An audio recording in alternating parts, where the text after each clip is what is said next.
नमस्कार, मैं हूँ श्री, आप सबकी स्पिरिचुअल गाइड और रेकी हीलर। आप सबका फिर से बहुत बहुत स्वागत है मेरे इस यूट्यूब चैनल पे। पिछले वीडियो में हमने बात किया था ट्विन फ्लेम के बारे में। इस वीडियो में हम बात करेंगे स्टेजेस ऑफ ट्विन फ्लेम के बारे में। There are many types of stages of twin flame journey, जो कि मैंने रिसर्च किया है और मैंने कुछ ट्विन फ्लेम कपल से बात की है और मैंने जो फाइंड आउट किए हैं वो 8 स्टेजेस हैं। लेकिन ये 8 स्टेजेस सारे कपल्स के साथ रेजोनेट नहीं कर सकते। वो इसलिए कि आपकी इस लाइफ की जर्नी डिपेंड करती है आपके पास्ट लाइफ की जर्नी से। आपकी पास्ट लाइफ में आपने कितना स्पिरिचुअली अवेकन हुए थे उस पे आपकी इस लाइफ की जर्नी और स्टेजेस डिपेंड करती है। मैंने जो फाइंड आउट किए हैं वो है 8 स्टेजेस और मोस्ट ऑफ द कपल्स के साथ वो रेजोनेट ज़रूर करेंगे। तो आइए बात करते हैं उन 8 स्टेजेस के बारे में। फर्स्ट स्टेज है यर्निंग, लॉन्गिंग और प्रिपरेशन। प्रिपरेशन इसलिए क्योंकि वो अननोइंगली इस जर्नी के लिए प्रिपेयर हो रहे होते हैं।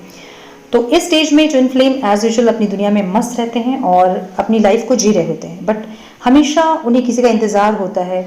भले ही उनकी लाइफ पूरी तरह कंप्लीट हो, भले ही वो भरपूर अपनी लाइफ को जी रहे हों, but somewhere they always feel some kind of emptiness from their childhood. और हमेशा एक इनकम्प्लीटनेस उन्हें फील होती है और उन्हें एक ट्रस्ट होता है कि कभी ना कभी कोई ना कोई आएगा और उनके इनकम्प्लीटनेस को ज़रूर कंप्लीट करेगा जब तक उनके ट्विन पार्टनर उनसे नहीं मिलते।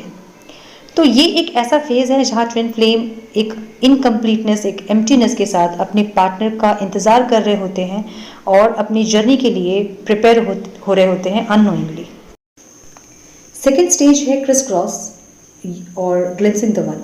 ये एक ऐसा फेज़ है जहाँ ट्विन फ्लेम एक दूसरे को क्रॉस करते हैं। इतना एक दूसरे को वो नहीं जानते हैं स्टेज पे, बट वो एक दूसरे को ड्रीम में देखना स्टार्ट कर देते हैं और एक अलग लेवल का कनेक्शन फील करते हैं उनके साथ। उनसे वो ज़्यादा से ज़्यादा बात करने की कोशिश, मैक्सिमम उनसे मिलने की कोशिश, उन्हें जानने की कोशिश करते हैं, उन्हें फील करने की कोशिश करते हैं, क्योंकि उनके साथ उन्हें देखते ही उन्हें एक इंटेंस अट्रैक्शन फील होता है, एक स्पेशल डिवाइन कनेक्शन फील होता है। इसलिए वो मैक्सिमम ट्राई करते हैं कि ज़्यादा से ज़्यादा टाइम वो उनके साथ स्पेंड कर पाए, उन्हें जान पाए, उन्हें फील कर पाए और उन्हें समझ पाए, क्योंकि ये एक इंटेंस अट्रैक्शन के साथ एक मैग्नेटिक पुल भी उनको फील होता है एक दूसरे के लिए।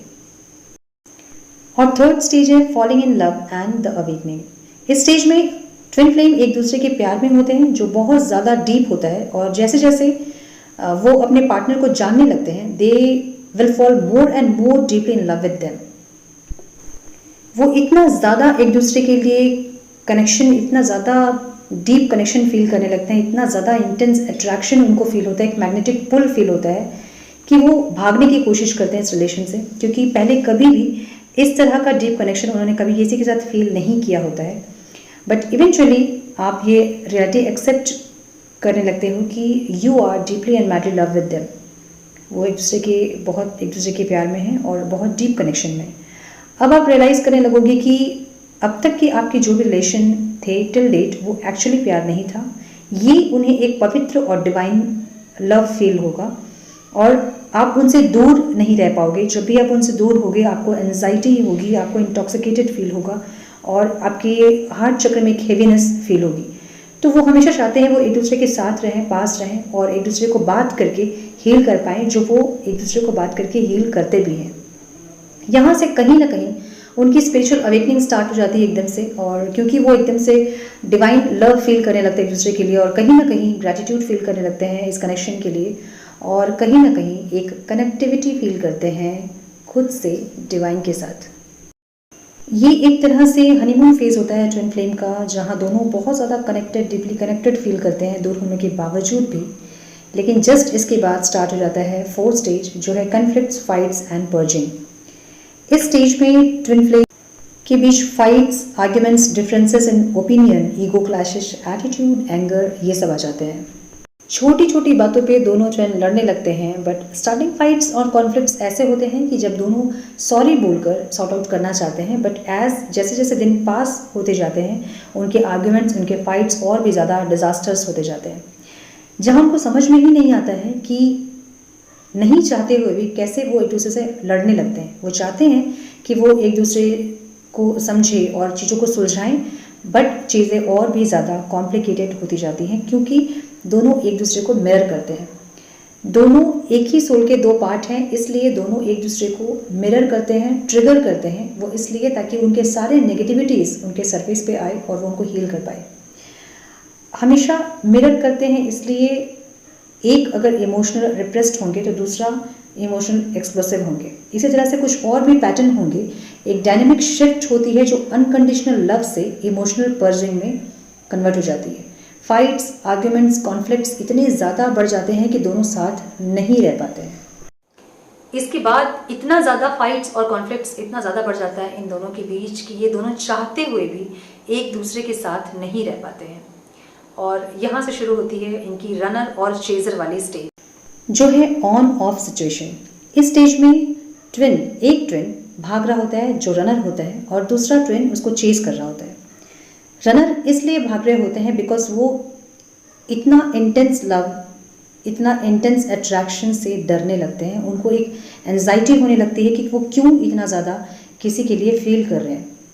एक ट्विन का अपने दूसरे ट्विन से भागने का एक और रीज़न होता है that they have not mature enough. उनको बैलेंस करना नहीं आता है, उनको इस रिश्ते को और ज़्यादा निभाने से वो डरते हैं, इस इंटेंसिटी से वो डरते हैं, इसलिए वो भागना स्टार्ट कर देते हैं। द मैस्कुलिन एनर्जी जो होती है, मैं जेंडर की बात नहीं कर रही हूँ, मैस्कुलिन एनर्जी से मतलब मेल बिल्कुल भी नहीं है। ये किसी की बॉडी में भी हो सकता है, हम पहले की वीडियो में भी बात कर चुके हैं। इसे मैं एक छोटा सा डिस्क्राइब कर देती हूँ यहाँ पे। हर इंडिविजुअल पर्सन में दो तरह की एनर्जी होती है, मैस्कुलिन और फेमिनिन।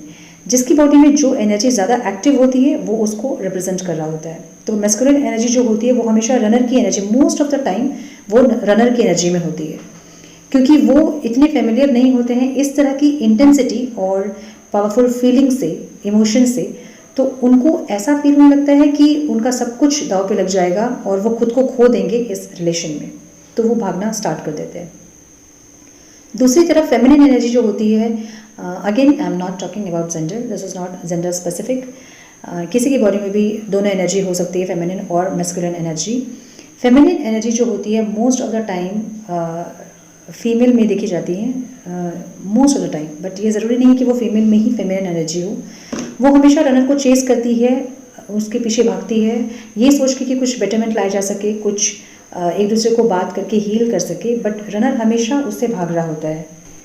फेमिनिन एनर्जी रनर के पीछे भागते भागते लास्ट में वो थक जाती है और उसके बाद वो भागना छोड़ देती है और आ जाता है सेपरेशन। तो नेक्स्ट स्टेज है सेपरेशन का। आइए बात करते हैं सेपरेशन के बारे में। और इसी तरह से दोनों के बीच सेपरेशन आ जाता है, दोनों के शैडो शेल्फ को वो मिरर करने लगते हैं और दोनों सेपरेट होने का डिसीजन ले लेते हैं। कुछ केसेस में रनर एनर्जी अचानक से इमोशनली शट डाउन हो जाते हैं एंड द अदर ट्विन वो कंफ्यूज रहते हैं कि हुआ क्या। ऑल्दो द रनर ट्विन इस प्रोसेस में ज़्यादा पेन में होते हैं, उन्हें financial, emotional, physically, mentally loss होना स्टार्ट हो जाता है, as a don't understand what is going on with them. Actually वो ये भी नहीं जानते हैं कि वो खुद से ही भाग रहे होते हैं। इस प्रोसेस में उन्हें कुछ कार्मिक इश्यूज सॉल्व करने होते हैं और कुछ फाइनेंशियल लॉसेस उन्हें ज़्यादा फेस करने पड़ते हैं। Actually separation is the time of preparation for reunion, I would say. ये खुद को हील करने का एक प्रोसेस होता है। जब सेपरेशन होता है दोनों खुद की गलतियों को समझते हैं और खुद को हील करना स्टार्ट करते हैं। दोनों की नेगेटिविटी को दोनों इतना सरफेस पे लेके आ जाते हैं कि दोनों अपनी नेगेटिविटी को हील करते करते खुद पे एक बेटर वर्जन में आ जाते हैं, अपने ही एक बेटर वर्जन में आ जाते हैं। बट इस स्टेज में कहीं ना कहीं दोनों डीप लेवल ऑफ डिप्रेशन में होते हैं। इनमें से एक बहुत ज़्यादा डिप्रेशन में होता है जो रनर की एनर्जी में होता है। वो होप्स खोने लगते हैं। It's such a painful experience जहाँ वो खुद को ब्लेम करना स्टार्ट करने लगते हैं और अपने सबसे लोएस्ट और नेगेटिव वाइब्रेशन में वो होते हैं। कंप्लीटली होपलेस और डिसअपॉइंटेड एनर्जी में चले जाते हैं। उनको ये लगने लगता है कि वो किसी के भी प्यार के लायक नहीं है। इसे dark night of the soul भी कहते हैं। जब उनकी सोल, उनकी आत्मा रोती है, ये एक ऐसा पीरियड होता है जहाँ वो बहुत ज़्यादा पेन में होते हैं, क्योंकि उन्हें फील होता है दैट दे आर डाइंग, और इस सिचुएशन को पॉजिटिव सिचुएशन में भी नहीं चेंज कर पाते हैं और मूव ऑन भी नहीं कर पाते हैं। इस पेन से वो, इसी पेन में वो रहते हैं, इस पेन से ना मूव ऑन कर पाते हैं, क्योंकि ट्विन फ्लेम एक दूसरे से मूव ऑन नहीं कर पाते। वो जब भी सेपरेट होते हैं एक दूसरे से, उनको वो एम्प्टीनेस, वो इनकम्प्लीटनेस फील होती है, उनके हार्ट चक्र में हेवीनेस फील होती है, वो बहुत ज़्यादा नेगेटिव होने लगते हैं, उनकी एनर्जी फ्रिक्वेशंस जो है वो लो होने लगती है, वो अपने लोअर वाइब्रेशन में आ जाते हैं। The dark night of the soul is actually एक इनिशियल स्टेज है ईगो डेथ का। यहाँ से हीलिंग स्टार्ट हो जाती है और उनका ट्रांसफॉर्मेशन स्टार्ट हो जाता है। वो एक दूसरे की गलती को नहीं खोज के अब वो अपनी गलती को खोजने लगते हैं कि कहाँ वो गलत थे, और अपनी नेगेटिविटीज़ को, अपने पास्ट ट्रॉमास को, अपने चाइल्डहुड वुंड को, अपने चाइल्डहुड ट्रॉमास को, अपने पास्ट लाइफ रिग्रेशंस को सब हील करते करते वो अपने आप में एक बेटर वर्जन में ट्रांसफॉर्म हो जाते हैं और खुद को अपने हायर सेल्फ में एक पॉजिटिविटी में लेके आते हैं। और इस स्टेज में उन्हें ये समझ में आ जाता है कि वो कोई नॉर्मल कनेक्शन में नहीं है, वो एक स्पेशल डिवाइन कनेक्शन में है और डिवाइन गाइडेड जर्नी में है, जहाँ उनको डिवाइन की तरफ से, यूनिवर्स की तरफ से कुछ साइंस और सिंक्रोनिसिटीज़ मिलते हैं। इस तरह से वो अपने हायर सेल्फ में ट्रांसफॉर्म होके सरेंडर करते हैं और नेक्स्ट स्टेज है surrender and the test period. इस स्टेज में दोनों ट्विन ये समझना शुरू कर देते हैं कि वो नॉर्मल कनेक्शन में नहीं है, वो स्पेशल कनेक्शन में है, और वो पूरी तरह से सरेंडर कर देते हैं डिवाइन को, विलिंगली और अदरवाइज। यहाँ सरेंडर का मतलब कि बिल्कुल भी नहीं है कि वो गिव अप कर देते हैं, बट रैदर वो ये समझना, वो एक्सेप्ट कर लेते हैं, वो एक्सेप्ट करना स्टार्ट कर देते हैं कि ये उनकी डेस्टिनी है और ये डिवाइन गाइडेड जर्नी है। बट सबका इस स्टेज तक पहुंच पाना डिफ़िकल्ट होता है। यहाँ दोनों ट्विन खुद के शैडो सेल्स, अपने old ones, past life traumas, अपने चाइल्डहुड ट्रॉमास को हील करके ट्रस्ट करने लगते हैं that universe will lead them to where they need to go. But कुछ ट्विन्स अभी भी डिनाइल पोजिशन में ही रहते हैं, जहाँ वो खुद को हील करना ही नहीं चाहते हैं, इस कनेक्शन पे ट्रस्ट करना नहीं चाहते हैं, वो खुद के लिए और ज़्यादा प्रॉब्लम और डिफ़िकल्टीज क्रिएट करते जाते हैं। यहाँ इनके फेथ को भी टेस्ट किया जाता है बाय डिवाइन। कुछ इंसिडेंट ऐसे होते हैं कि जो दोनों की कनेक्शन को टेस्ट किया जाता है और उसके बाद इनकी डेस्टिनी और ज़्यादा इनके करीब आ जाती है। जो ट्विन्स ये रियलाइज़ कर लेते हैं कि वो एक स्पेशल स्पिरिचुअल कनेक्शन में हैं, वो बहुत ज़्यादा हीलिंग के बाद ये रियलाइज़ करने लगते हैं कि वो एक ब्यूटीफुल सोल है और वो खुद में ही संपूर्ण है, खुशी उनके अंदर ही है, और किसी के लिए भी उनको वो अर्ज नहीं रहती है, वो किसी और का वेट नहीं कर रहे होते हैं। उनको पता है कि उनकी सोल जो है वो उनके पास ही है और उनका प्यार उनके पास ही है, और वो खुद में ही खुश रहते हैं ये सोचकर कि वो खुश हैं तो उनका ट्विन भी खुश होगा, और वो एक सोलफुली इमोशनली फील करने लगते हैं एक दूसरे के लिए। वो टोटली ये समझ जाते हैं कि वो एक उनका काउंटर पार्ट ही उनके लिए सही है, और जब वो सारे चक्रास बैलेंसिंग, इनर हीलिंग और मेडिटेशंस, बहुत सारे मेडिटेशंस के बाद उनके सारे चक्रास बैलेंस्ड हो जाते हैं, उनकी सारे नेगेटिविटीज़ जो है वो पॉजिटिविटी में कन्वर्ट हो जाती है, वो अपने हायर सेल्फ में आ जाते हैं। और बहुत मेडिटेशंस और चक्र बैलेंसिंग के बाद वो एकदम काम और बैलेंस हो जाते हैं, और ये इंडिकेट करता है उनके फाइनल स्टेज को, जो है रीयूनियन का। तो लास्ट स्टेज, 8th स्टेज है रीयूनियन का। आइए बात करते हैं रीयूनियन के बारे में। जैसे जैसे उनकी नेगेटिविटी क्लियर होती जाती है, वो अपने हायर वर्जन में आने लगते हैं, जो होता है लव, पीस और जॉय का, जहाँ वो ये फील करके खुश होते हैं कि अगर वो खुश रहेंगे तो उनका ट्विन भी खुश रहेगा, अगर वो पीसफुल फील करेंगे तो उनका ट्विन भी पीस फील करेगा। ये एक ऐसा स्टेज है जहाँ दोनों एक दूसरे की एनर्जी को अपनी एनर्जी में ब्लेंड कर लेते हैं और दोनों की चक्रास बहुत स्मूथली कनेक्टेड हो जाते हैं एक दूसरे के साथ।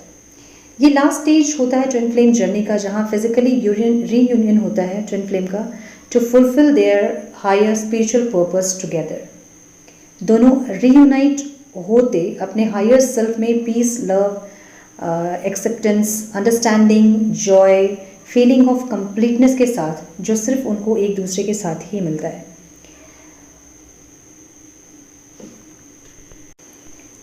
आपके ट्विन के साथ रीयूनाइट आपको ले जाता है आपकी हायर डायमेंशन ऑफ कॉन्शियसनेस के पाथ पे, जहां आप अपने ट्विन के साथ माइंड, बॉडी और सोल के साथ कनेक्ट हो जाते हैं, जो नॉर्मली कोई सोच भी नहीं सकता है। तो रीयूनाइट होने के बाद, वो अपने हायर सेल्फ में आने के बाद, अपने पावर्स में आने के बाद स्टार्ट कर देते हैं काम करना सोसाइटी के लिए जॉयफुली, पीसफुली और कंप्लीटनेस के साथ। तो ये थे ट्विन फ्लेम जर्नी के 8 स्टेजेस। बट मैंने यहाँ कुछ ऐसे ट्विन फ्लेम्स को भी देखा है जो खुद को हील करना नहीं चाहते हैं, इस जर्नी पे ट्रस्ट करना नहीं चाहते हैं और अपने प्रॉब्लम्स में ही वो घिरे रहते हैं, बजाय इसके कि वो अपने सारे ट्रॉमास को, पास्ट लाइफ रिग्रेशंस और जो भी नेगेटिविटीज़ उनके अंदर है, ईगो, एंगर, एटीट्यूड जो भी है, उन सब को नेगेटिविटीज़ को हील करके अपने हायर सेल्फ पे आगे अपने सोल जर्नी को समझें और इस पर आगे बढ़े। फाइनली मैं ये कहना चाहूँगी कि सब लोग इतने लकी नहीं होते हैं कि वो अपने इस लाइफ टाइम में अपने ट्विन फ्लेम से मिले। अगर आप अपने ट्विन फ्लेम से मिलते हैं इस लाइफ टाइम में, तो अपने सोल पर्पस को ज़रूर समझें और इसमें आगे बढ़ें। जैसे कि मैंने वीडियो में बताया है, इस जर्नी को एंजॉय करें और ख़ुद को हील करके, खुद के हायर सेल्फ में आके, अपने पावर्स में आके इस सोल जर्नी को एंजॉय करें और अपने सोल पर्पस को पूरा करें। अगर आपको आपके ट्विन फ्लेम इस जर्नी में मिल गए हों तो all the very best for the amazing beautiful journey. God bless you all. खुश रहें, मस्त रहें, व्यस्त रहें, स्वस्थ रहें।